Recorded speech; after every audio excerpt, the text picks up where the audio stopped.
Assalamualaikum, selamat datang kembali di channel ini. Balik lagi kita akan meluruskan pengajaran dari Kainama yang mana dia memutarbalikkan fakta tentang Kristen seolah-olah orang Kristen ini nggak tahu apa-apa soal Kristus karena orang Kristen nggak boleh diajarkan tentang Kristus katanya. Waduh, ini jelas ajaran yang ngaco dari Kainama.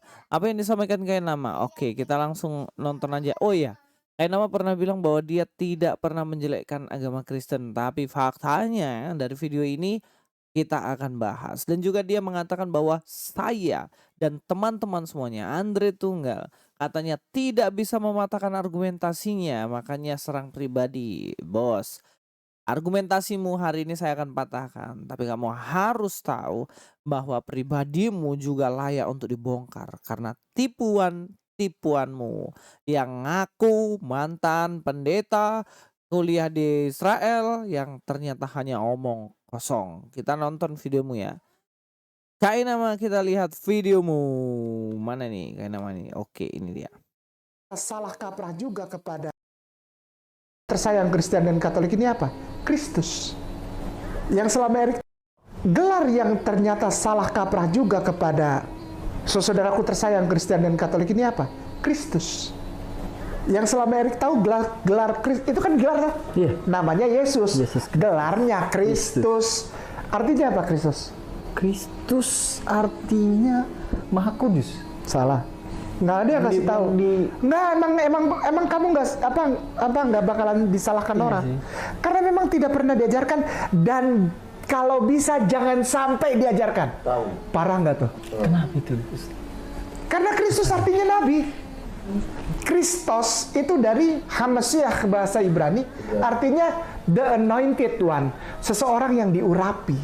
Untuk jadi apa? Yang diurapi itu cuma dua kalau manusia, tiga. Raja, imam, kohen itu kalau bahasa Ibraninya kohen hagadol, kohen, nabi, imam, raja. Ya, kira-kira seperti itulah tipuan-tipuan kayak nama, lihat mukanya itu. Kayak nama penuh dengan dusta. Ya, dia mengatakan bahwa di situ kan dibilang kalau orang Kristen tidak diajarkan dan tidak boleh diajarkan tentang Kristus. Bahwa Kristus Mesias itu artinya adalah nabi. Ini orang memang songong cuy. Kita akan bahas ya dari bahasa Yunaninya. Nah, dalam bahasa Yunaninya kita akan lihat di sini ya. Dan baik mereka mendengarkan atau tidak, sebab mereka adalah kaum pemberontak, mereka akan mengetahui bahwa seorang nabi ada di tengah mereka. Ini kata nabi nih. Nabi ini di dalam bahasa Ibraninya itu juga memakai kata nabi. Tapi kalau perempuan biasanya pakai kata nabiah ini ya.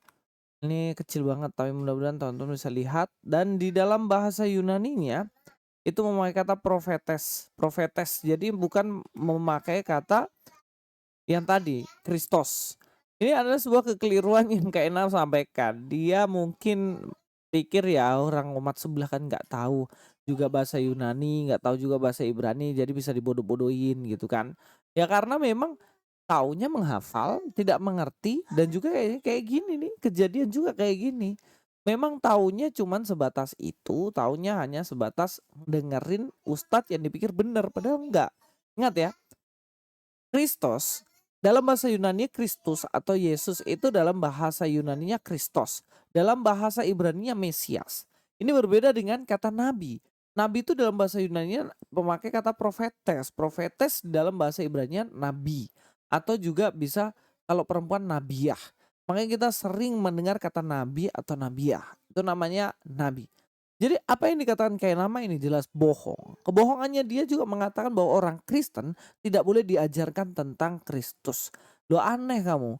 Semua orang Kristen juga tahu Kristus itu Mesias yang diurapi. Tahu. Kita akan lihat dalam bagian lain ya. Kita lihat dalam bagian lain ya. Di dalam kisah para rasul. Tapi dengan jalan demikian Allah telah menggenapi apa yang telah difirmankannya. Dahulu dengan perantaraan nabi-nabinya. Yaitu bahwa Mesias yang diutusnya harus menderita. Nah, kata di sini ini disambungkan antara profeton, patein, ton kriston, auto. Eplerosen autos. Nah, eplerosen ini kalau kita lihat di sini memakai kata ini untuk menunjukkan bahwa ini sudah digenapi, completely ya. Dan kalau kita lihat di sini bagaimana profetes yang disampaikan oleh para nabi-nabi bahwa Kristus di sini ya. Kristuslah Mesias ini yang harus menggenapi. Penggenapan dalam apa? Dalam penderitaannya atau ditentukan tidak hanya untuk menjadi raja, tetapi adalah penderitaan. Makanya kalau kita lihat di sini dalam bagian ini ya, dalam bagian pasal yang keempat juga ini, sorry pasal 4. Di Yesaya 42 ayat pertama itu sebenarnya penggenapannya yang dibilang sini ya. Lihat itu hambaku yang kupegang, orang pilihanku yang kepadanya aku berkenan. Aku telah menaruh rohku ke atasnya supaya ia menyatakan hukum kepada bangsa-bangsa. Di ayat yang kedua, ia tidak akan berteriak atau menyaringkan suara atau mendengar suaranya di jalan. Ayat 3, bulu yang patah terbelah tidak akan diputuskannya dan sumbu yang pudar nyalanya tidak akan dipadamkannya, tapi dengan setia ia akan menyatakan hukum. Nah, ini kalau teman-teman baca semuanya di sini, ini adalah nubuatan tentang Mesias, seorang yang dipilihnya dan ini yang digenapi dalam Yesus Kristus. Mesias itu sebenarnya tidak hanya berbicara mengenai kalau dibilang yang dipilih tadi ternyata dia adalah seorang nabi. Tidak. Karena Mesias itu dalam arti yang dipahami oleh orang Yahudi juga itu memiliki tujuan seperti ini.